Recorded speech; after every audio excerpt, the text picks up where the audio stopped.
It's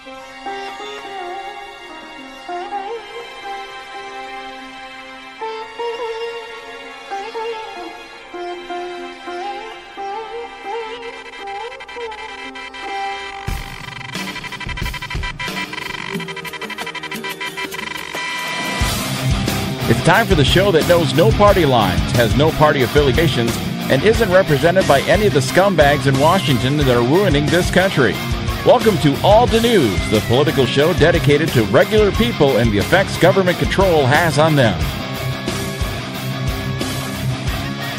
Now, with All the News, here's Chris Aiken. It is All the News. What's going on, everybody? It's Chris Aiken with Tom Mass, and we are back once again for another edition of the All the News podcast. Tom, how you doing, buddy? Good, Christopher. How you doing? Couldn't be better, except that I keep reading the news and getting pissed off day by day with everything I read. Well, it's going to happen if you look at the news these days. Yeah, no kidding. Well, this week on All the News, you and I were talking during the week, and I think we're going to talk about money this week. We're going to definitely talk a little bit about political campaign contributions. We'll probably start with some corporate discussion about how the corporations work with the candidates to, quote-unquote, ensure their presidency. And I would imagine that maybe we'll talk a little bit about Social Security as well. How's that sound? Sounds good. All right, man. Well, dude, since you brought up the topic to me of corporate finance with political candidates, maybe I'll let you kind of take the lead on this one and kind of lead us into this. Well, just recently in the news they're bringing up, the whole corporate contributions to politics and going back a little distance when the court shot down, putting any limits and stuff on that, and just seeing it again in the news, it reminded me once again of, I just feel that this is part of why politics is just ends up being so corrupt, that we, allow these corporations to give these politicians put unlimited amounts of money into their campaigns, and then they owe these corporations these favors when they're in office. Because let's face it, they're spending, hundreds of millions, and if it's a presidency, billions of dollars to get a job that's not going to pay anywhere near that. You would never do that in any part of your life or anything that you were trying to do. You wouldn't spend more than what it's going to be worth when you get there. But yet in politics, we do this all the time, and we watch these people do it.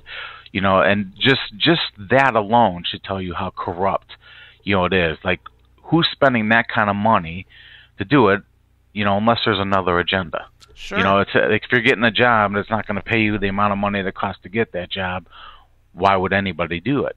Right. Well, it's because there's definitely, other plans involved. And, yeah, so I don't know, what can be done as far as, stopping that?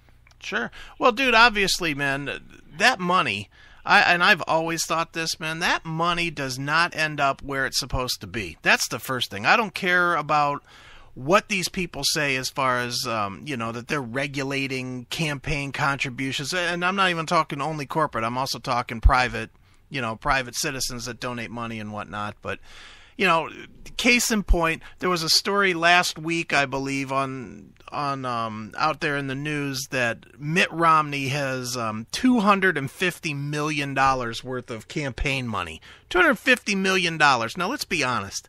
Is Mitt Romney going to spend $250 million on his campaign? Even if he goes all the way to the White House, does he spend $250 million on his campaign? Well, didn't they say last time both candidates spent, I thought it was getting close to $1 billion. Well, they raised it, but did they spend it?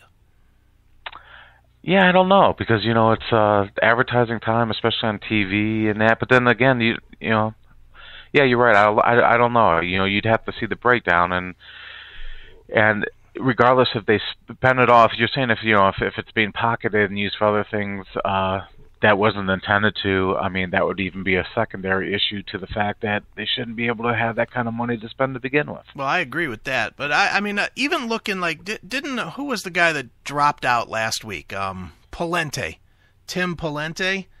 was, Okay. he dropped out last week. Now, he clearly raised money. He probably raised $5, $10, $15 million in his little short run. Does he give that back?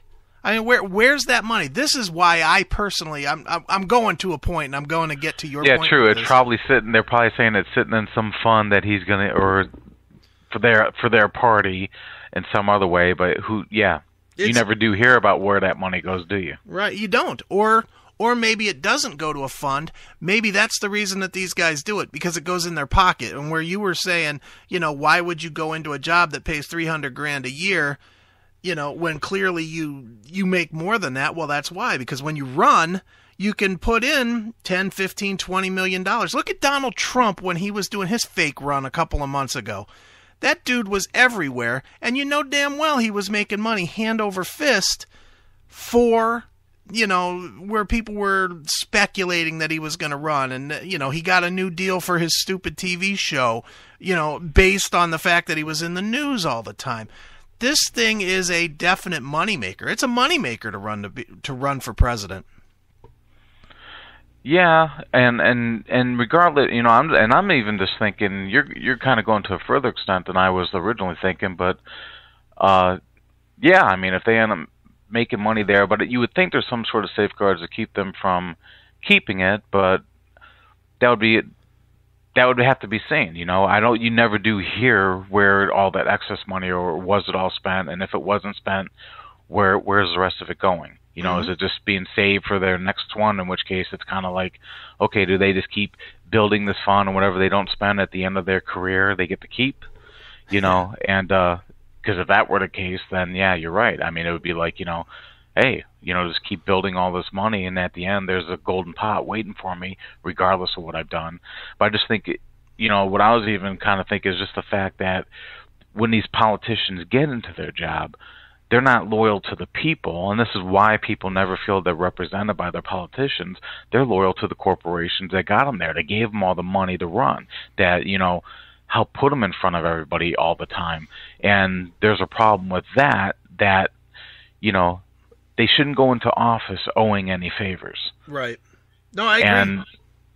And if they owe favors, then how are they ever going to do what's good for everybody, when that they already are sitting there, thinking of how they're going to repay those groups. And they may even be taking the money with the full knowledge ahead of time that they are going to try to do these things for these corporations when they get in office. Mm-hmm. And, and then further on the corporate side, in addition to giving all this money to these politicians, I mean, these are the same corporations that are then paying millions of dollars to these lobbyists, who are then, working on all the politicians. Right. Trying to convince them to get it. And it just seems like, and it's not only America, so not the only country where this happens, but it just sure seems like, why couldn't we be the first to put a stop to it? Right. Well, first of all, whatever happens in anybody else's country, I don't care. As far as I'm concerned, they can all become third world countries except us, and I'd be good with that. We should be the dominant force. That's just the way it is. Now, as far as the corporate favors, dude, I don't want to get into a whole partisan thing, so I'm only going to point at Obama because he's the guy in the office right now. But I know it goes on with every presidency, but man, there are you talk about corporate deals. There are definitely corporate deals going on right now with this presidency and with this administration. If you look at the fact, let's go to the healthcare bill. Everybody allegedly has to provide healthcare for their employees, except for the 1,000 companies that Obama gave waivers to. McDonald's and GE and those big companies. And who were his biggest contributors when he ran for president? Well, GE certainly was. They're on record as being one of the biggest contributors. And why would GE get a waiver? I could almost see, like, when you said McDonald's, I'm kind of like, well, I guess I could see that you don't want to, the cost of your cheap fast food going through the roof if that's what you survive on. But GE definitely not in that realm. See, why was GE? That just make me question that right there. Why would GE get the exception? Well, GE shouldn't get the exception, but and the scary part of the whole thing is that GE, who helped put Obama in there by putting tons of campaign contributions into his pocket, now they're getting all the sweetheart deals with like the whole light bulb thing. And I know this is dumb, but they're mandating that you can't use the bulb light bulbs anymore, and you got to use those curly Q light bulbs that suck, that don't have that good of power and that good of light and whatnot. Well, who makes those things? GE. So who's going to profit from that? GE. So they're getting their money back. And, and as far as like the McDonald's thing, dude, that is just sickening. You paid money to put a president or an administration in power so you get a break. Here's my deal. What if I want to open up a hamburger shop? Okay? Just a small one store shop, in whatever city, USA.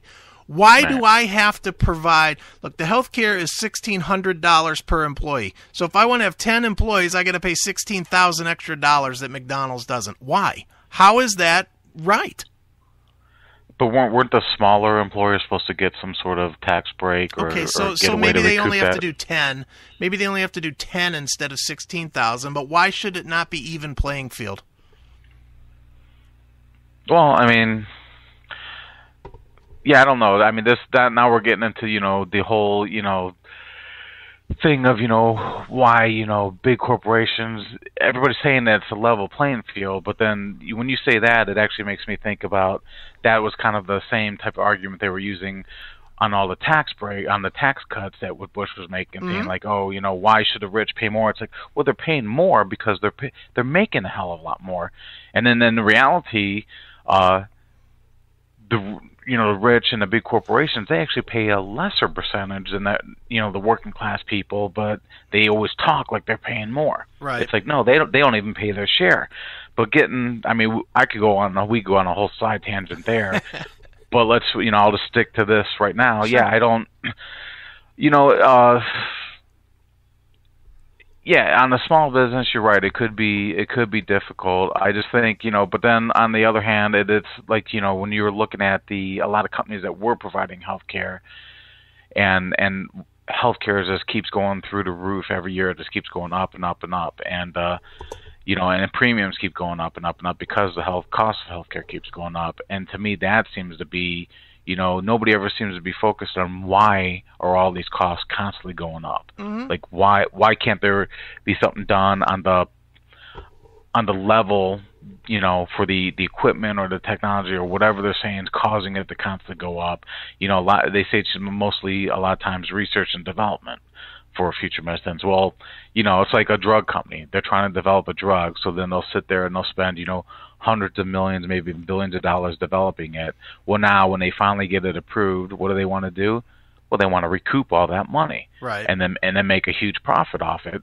So that's why they usually get so many years where they can make it. They're the only ones who can make it, and I don't know. Maybe that's one of those areas where where there shouldn't be, those kind of, payback favors, but I don't know. And then other equipment, but healthcare going up, whether it affects, the small guy or the big guy, you're saying, just, why should the bigger companies do it? And I guess I don't know. I guess if it's a financial sense, maybe just because most of the big companies are, just making a tremendous amount of money, and maybe in increments of how it affects their bottom line, it doesn't affect it the way a lot of small companies do.